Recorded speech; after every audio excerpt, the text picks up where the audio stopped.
بندوں کی دوا تم ہو، دعا تم ہو، فقیروں بے نواؤں کی صدا تم ہو، ندا تم ہو، محمد مصطفیٰ نور خدا نام خدا تم ہو، شہ خیر الورا شان خدا صلی علی تم ہو۔ کیا پیاری بات ہے۔ اب کہتے کہ حبیب کبریا تم ہو، امام الانبیاء تم ہو، حبیب کبریا تم ہو، امام الانبیاء تم ہو، محمد مصطفیٰ تم ہو، محمد مصطفیٰ تم ہو، محمد مصطفیٰ نور خدا نام خدا تم ہو۔ سبحان اللہ، یہ تم ہو کیا پیاری چھڑا ہے۔ فرماتے کہ ہمارا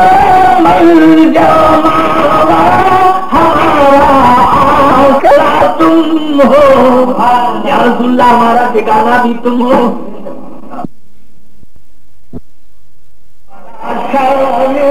خدا صلی حسینوں میں تم ہی تم ہو، نبیوں میں تم ہی تم ہو، حسینوں میں بھی تم ہو اور نبیوں میں بھی تم ہو، کہ محبوب خدا تم ہو، نبی الانبیاء تم ہو، محمد مصطفیٰ نور خدا شان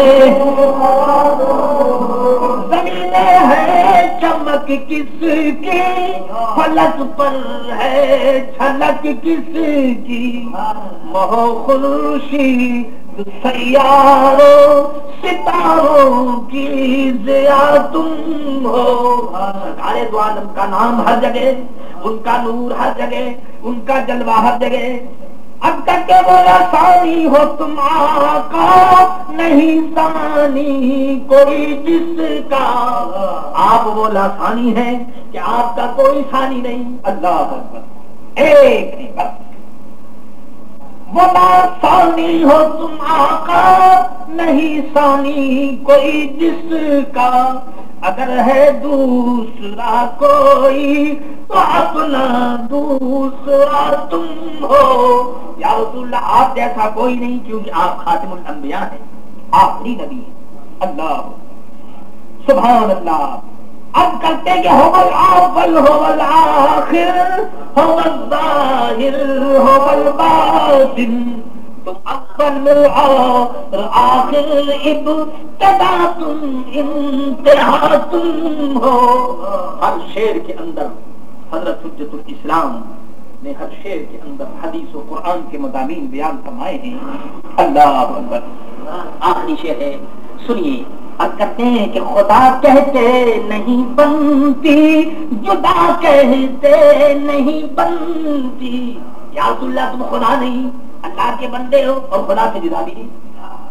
ارے خدا سے جدا بھی نہیں، تو اب کہتے جو خدا کہتے نہیں بنتی، جدا کہتے نہیں بنتی۔ اللہ اکبر۔ تو اب کہتے ہیں خدا پر اس کو چھوڑا ہے، وہی جانے کہ کیا تم ہو، محمد مصطفیٰ نور خدا نام خدا تم ہو، شہ خیر الورا شان خدا صلی علی تم ہو۔ درود شریف پڑھ دیجیے۔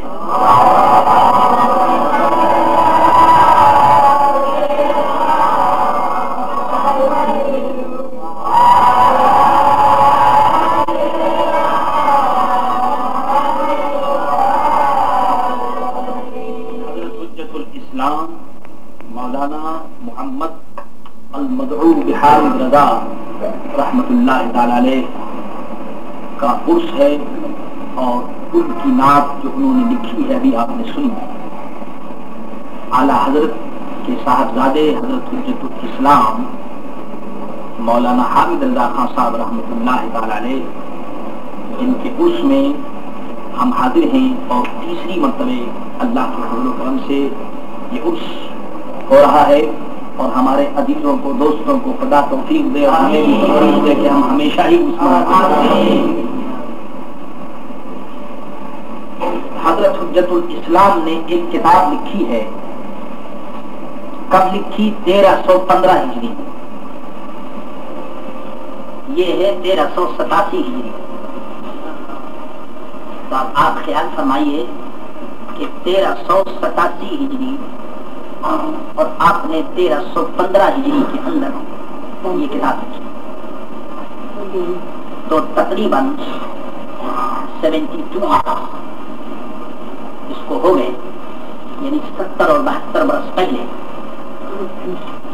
وہ کتاب لکھی۔ اس کتاب کا نام کیا ہے؟ الصارم الربانی علی اسراف القادیانی۔ 72 سال پہلے مولانا شاہ عابد رضا خان صاحب رحمۃ اللہ تعالی علیہ نے کتاب لکھی، اور اس کا نام یہ ہے۔ میرے عزیز دوستو، ہمارے علماء نے تو کام تو انہوں نے کیا ہے، ہمیں تو پکی پکائی روٹی مل گئی ہے کھانے کے لیے، دسترخوان جیسے سج جاتا ہے بس آ کر کھانا شروع کر دو، یہی حال ہمارا ہے۔ اللہ اکبر۔ پھر بھی میرے دوستوں، اگر ہم بزرگوں کے طریقے پر نہ چلیں تو ہم سے زیادہ بدنصیب کون ہو؟ پہلے ہی سے کر کے وہ چلیں۔ اس کتاب کے اندر حضرت حجت الاسلام نے آج سے 72 سال پہلے، اب خیال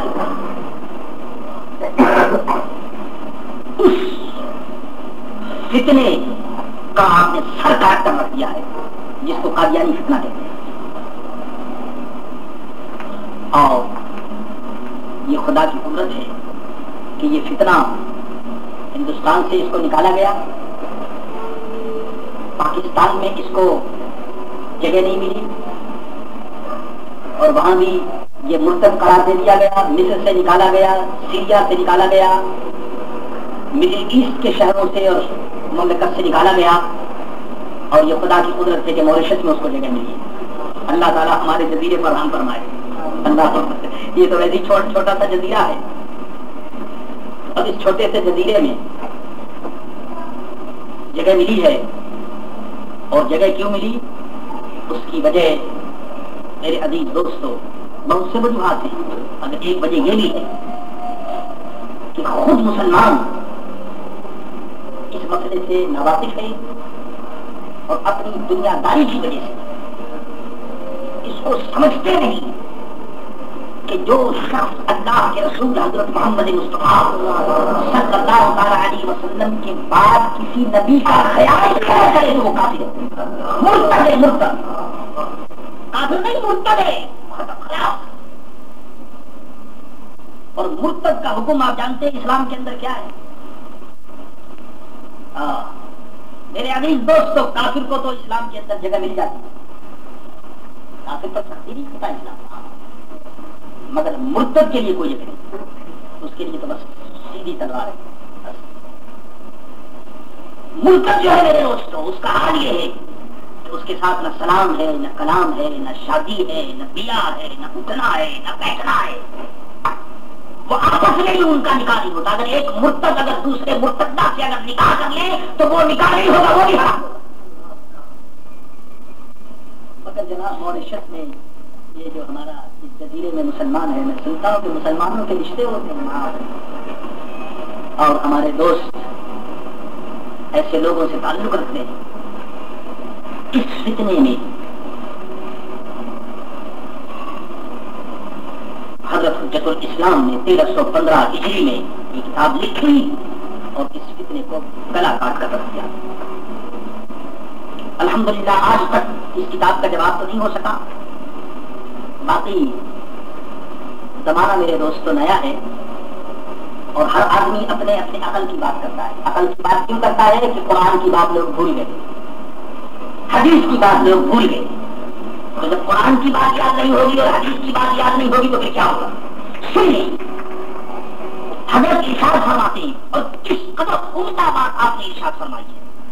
اللہ ارشاد فرمایا کہ قرآن میں ہے کہ تبیان لکل شیء، اللہ ارشاد فرمایا کہ قرآن کا ارشاد ہے، قرآن نے فرمایا کہ تبیان لکل شیء، قرآن عظیم میں ہر چیز کا بیان ہے، سبحان اللہ، ہر چیز کا روشن بیان قرآن میں موجود ہے. کیا سمجھے؟ قرآن عظیم میں ہر چیز کا بیان، ہر حکم، ہر بیان قرآن میں موجود ہے. تو معلوم یہ ہوا کہ جب کوئی بات ہمیں معلوم کرنی ہو تو قرآن کی طرف ہم چلیں. میرے عزیز دوستو، مسلمانوں کے مستقبل کا فیصلہ، مسلمانوں کی طاقت کا فیصلہ، مسلمانوں کی قوت کا فیصلہ اور عزت و عظمت کا فیصلہ آج کی دنیا کا پارلیمنٹ نہیں کر سکتا بلکہ قرآن کر سکتا ہے. ہم لوگوں نے ایسے لوگوں پر بھروسہ کیا ہے، آج مسلمان دشمنوں پر بھروسہ کیے بیٹھا ہے. لیکن قرآن جو ہمارا دوست ہے اس کی طرف توجہ کرو. قرآن کیا پڑھیں گے جب نماز ہی پڑھنے کی فرصت نہیں ملتی تو قرآن کون پڑھے گا بتائیے؟ اللہ اللہ ذرا سنیے تو صحیح. آ گیا این لائی میں اگر وقت نماز. دیکھ رہے ہیں آپ، یہ تھے دوست قرآن والے اور یہ تھے قوموں کی قسمت کو بدلنے والے اور یہ تھے اسلام کی تبلیغ کرنے والے. آ گیا این لائی میں اگر وقت نماز، قبلہ رو ہو گئی اس وقت وہیں قوم حجاز. جناب ادھر گردن کٹ رہی ہے، ادھر تلوار چل رہی ہے اور نماز پڑھ رہے ہیں. جی جناب، آج اگر ہمارے پیٹ میں درد ہو جائے تو نماز پڑھنی مشکل ہو جاتی ہے، سر میں درد ہو جائے تو کھڑا ہونا مشکل ہو جاتا ہے. اللہ اکبر. اور وہاں پر تلواریں چل رہی ہیں اور نماز قضا ہو رہی ہے. آ گیا این لائی میں اگر وقت نماز، قبلہ رو ہو گئی اس وقت وہی قوم حجاز. اور ارشاد فرماتے ہیں کہ تیرے دربار میں پہنچے تو سبھی ایک ہوئے، بندہ صاحب محتاج و غنی ایک ہوئے. اللہ. میرے عزیز دوستو، فرمایا کہ تبیان لکل شیء، اے مسلمان اگر تجھے کسی بات کو سمجھنی ہے تو قرآن کو پڑھ. اللہ. اچھا صاحب، قرآن میں ہر چیز کا بیان ہے، سبحان اللہ. تو اب قرآن کو کیسے سمجھیں ہم؟ سوال پیدا ہوتا ہے کہ قرآن تو خود تو نہیں سمجھ سکتے بھائی، اتنے بڑے عالم نہیں، علامہ نہیں، قاضی نہیں، کیسے قرآن سمجھیں؟ تو قرآن سے پوچھو کہ اے قرآن تو بتا ہم تجھے کیسے سمجھیں؟ قرآن میں تو سب کچھ ہے لیکن ہم قرآن کیسے سمجھیں؟ کیا انگریزی ٹرانسلیشن دیکھ لینے سے قرآن کے علامہ ہو جائیں گے؟ جی 2 کتاب جناب ڈگری 4-5 ڈگری لے لی، 2-3 کتابیں ٹرانسلیشن کی دیکھ لی اور سمجھ لیے کہ بس ہم امام ہو گئے، ہمیں ضرورت نہیں. میرے دوستوں، قوموں کی تباہی کا آغاز اسی وقت سے ہوا کہ جب مسلمانوں کے دماغ میں یہ فکر شروع ہو گیا. اللہ. ارے رات بھر کھڑے ہونے والے جی اور 10 لاکھ حدیث. امام احمد بن حنبل رحمۃ اللہ تعالیٰ نے کتنی حدیثیں یاد بتاؤں؟ 10 لاکھ حدیث ان کو یاد ہے. آج میرے دوستوں 10 حدیثیں یاد کرنی مشکل ہے. 10 لاکھ اور کیسے؟ ویسے نہیں کہ خالی حدیث یاد ہو، بلکہ اس طریقے سے حدیث یاد ہے کہ اس حدیث کو فلاں نے بیان کیا، اس کو فلاں نے کہا، اس سے فلاں نے کہا، اس سے فلاں نے، اس سے اس نے، یہاں تک کہ امام احمد بن حنبل سے لے کر کے حضور تک جتنے حدیث کو بیان کرنے والے ہیں ان کا نام، ان کے باپ کا نام، ان کے دادا کا نام، ان کے قبیلے کا نام، ان کے خاندان کا نام، وہ کہاں کے رہنے والے تھے، ان کا علم کیسا تھا، صحابہ کیسا تھا، ان کے اندر یادداشت کیسی تھی. میرے عزیز دوستوں 10 لاکھ حدیثوں کا یاد کرنا، 10 لاکھ کے راوی معلوم نہیں کتنے کروڑ ہوں گے ان کا یاد کرنا. میرے عزیز دوستوں ہے کوئی آسمان کے نیچے آ جیسا آدمی؟ جی یہ امام احمد بن حنبل کو 10 لاکھ حدیثیں یاد. اور امام احمد بن حنبل کس کے شاگرد ہیں؟ امام محمد کے. اور امام محمد کس کے شاگرد ہیں؟ ہمارے امام اعظم کے. تو امام اعظم ابو حنیفہ کے شاگرد کو 10 لاکھ حدیثیں یاد ہے. بتائیے امام اعظم ابو حنیفہ. آج تو میرے دوست سبھی آدمی اپنے آپ کو امام اعظم ہی کہتا ہے.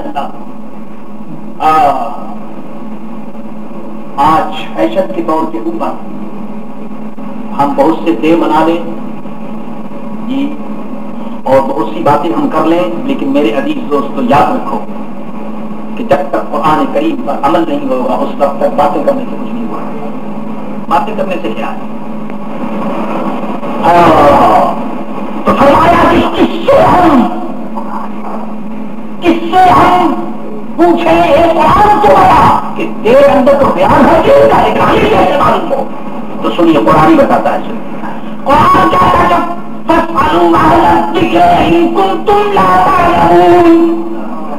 اللہ سنو.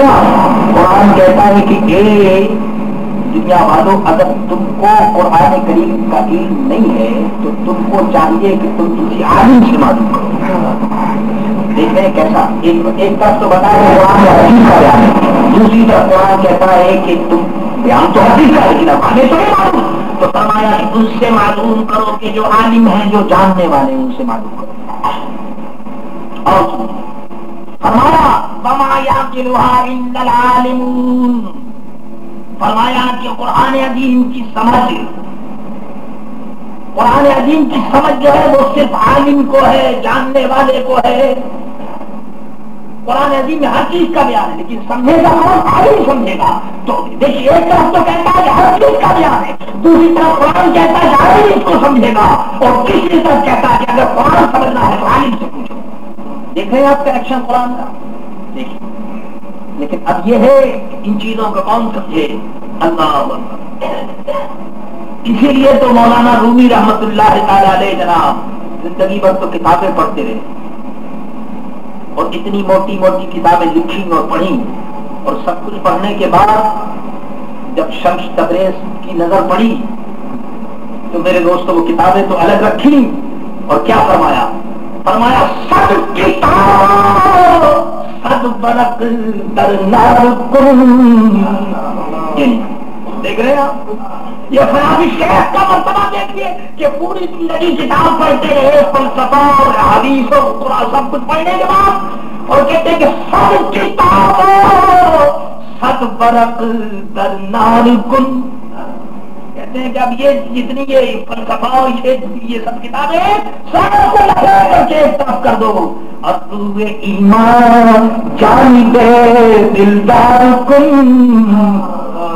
فرمایا کہ آپ یہ ایمان کی جو توجہ ہے وہ کسی دلدار کی طرف کو کر دو بس. تو میرے عزیز دوست یہاں سے مولانا روم رحمت اللہ تعالی علیہ کی زندگی سنی, اور پہلے علامہ بھی تھے, مولانا بھی تھے, سب کچھ تھے, مگر فرماتے کہ مولوی ہرگز نہ شد مولائے روم. اے روم کے رومی, مولوی اور عالم اس وقت تک نہیں ہو سکتے تا غلام شمس تب ریزے نہ شد. جب تک کہ شمس تبریزی کا غلام ہم نہیں ہوئے اس وقت تک ہم کچھ بھی نہیں تھے. اور فرمایا کہ قرآن میں سب کچھ ہے, لیکن یہ بھی فرما دیا کہ قرآن کو وہی سمجھ سکتا ہے جو قرآن کو جاننے والا ہو. اور یہ فرمایا کہ فاسألوا اہل الذکر, اہل ذکر سے, ذکر اللہ اللہ کرنے والوں سے, عالموں سے پوچھو. اور آگے چلیے ارشاد فرمایا کہ وَأَنزَلْنَا إِلَيْكَ الذِّكْرَ لِتُبَيِّنَ لِلنَّاسِ مَا نُزِّلَ إِلَيْهِمْ.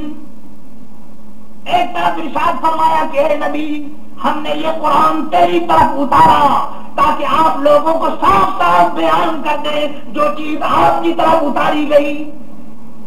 اس کنیکشن کو دیکھیے, نتیجہ کیا نکلا؟ ہم کو یہ حکم دیا گیا کہ تم عالموں سے پوچھو, اور عالموں کو حکم دیا گیا تم رسول سے پوچھو, اور رسول کو حکم دیا گیا آپ قرآن کی پیروی کریں. معلوم ہوا کہ قرآن کا بیان رسول کی زبان کرے گی, اور رسول سے علماء اور ائمہ لیں گے, اور ائمہ کاملین سے ہم لیں گے, اور ہم سے آگے جو دوسرے لوگ ہیں وہ لیں گے. اس طرح سے میرے دوستوں ہمیں قرآن کو سمجھنے کا طریقہ بتایا. اب بتائیے جو حدیث جانتے نہیں, رسول سے تعلق نہیں, بزرگان دین سے تعلق نہیں, اور سمجھیں کہ ہم قرآن سمجھ لیں گے, تو میرے دوستوں وہ قرآن سمجھیں گے مگر وہ سمجھ کدھر لے جائے گی؟ صراط مستقیم کی طرف نہیں لے جائے گی بلکہ نار جحیم کی طرف لے جائے گی. فرمایا کہ چار اسٹیج ہے, اس چار اسٹیج سے تم کسی مسئلے کو سمجھ سکتے ہو. اس 4 اسٹیج کو بیان کرنے کے بعد حضرت حجت الاسلام مولانا شاہ حامد رضا خان صاحب رحمۃ اللہ تعالی علیہ نے ارشاد فرمایا کہ پنجاب کا ایک گاؤں ہے قصبہ ہے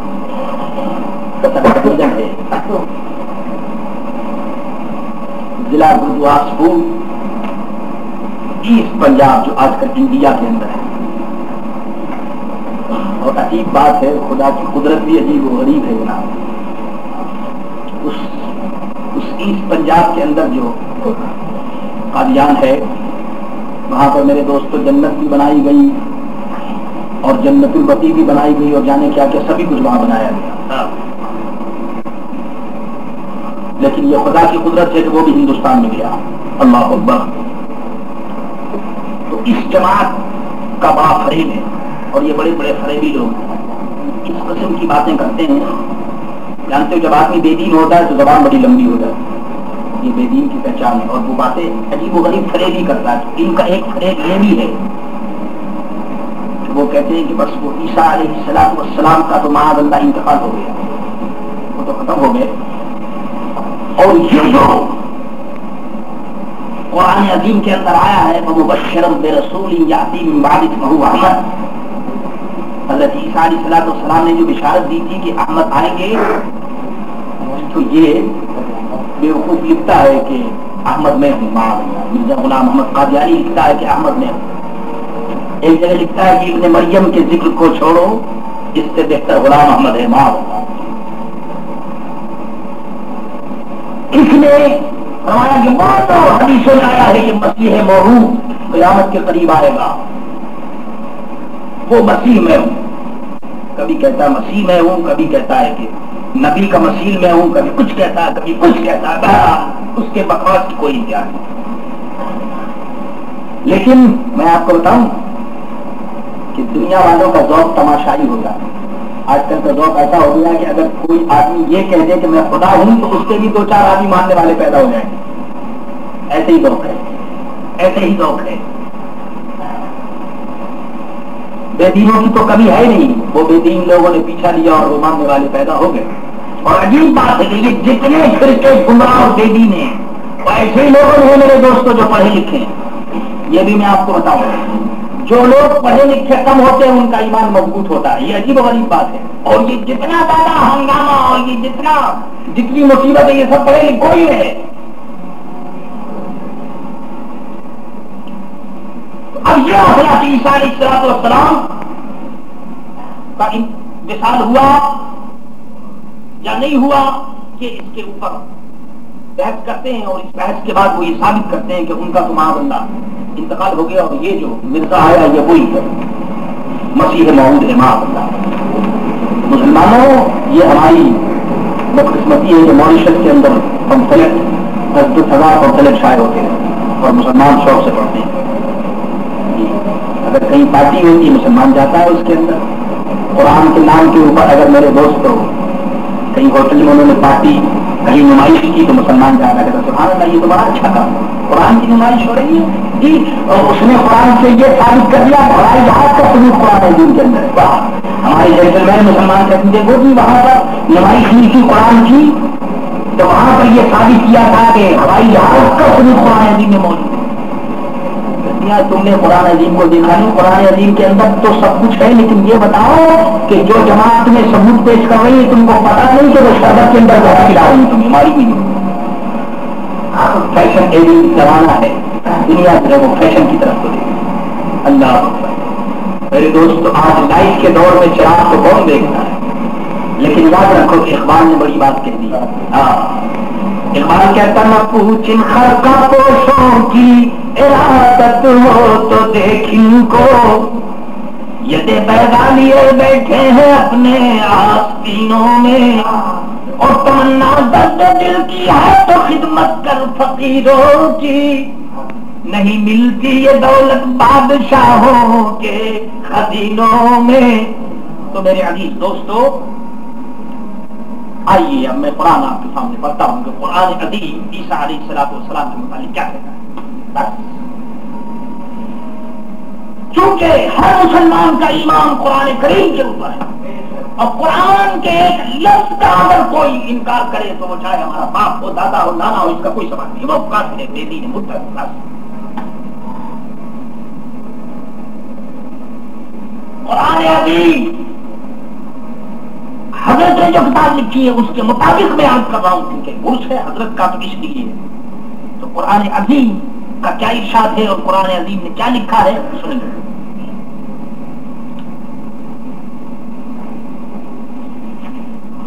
اللہ تبارک و تعالی جل جلالہ وعظم نوالہ اپنے قرآن عظیم اور فرقان حمید کے اندر ارشاد فرماتا ہے، فرماتا ہے کفر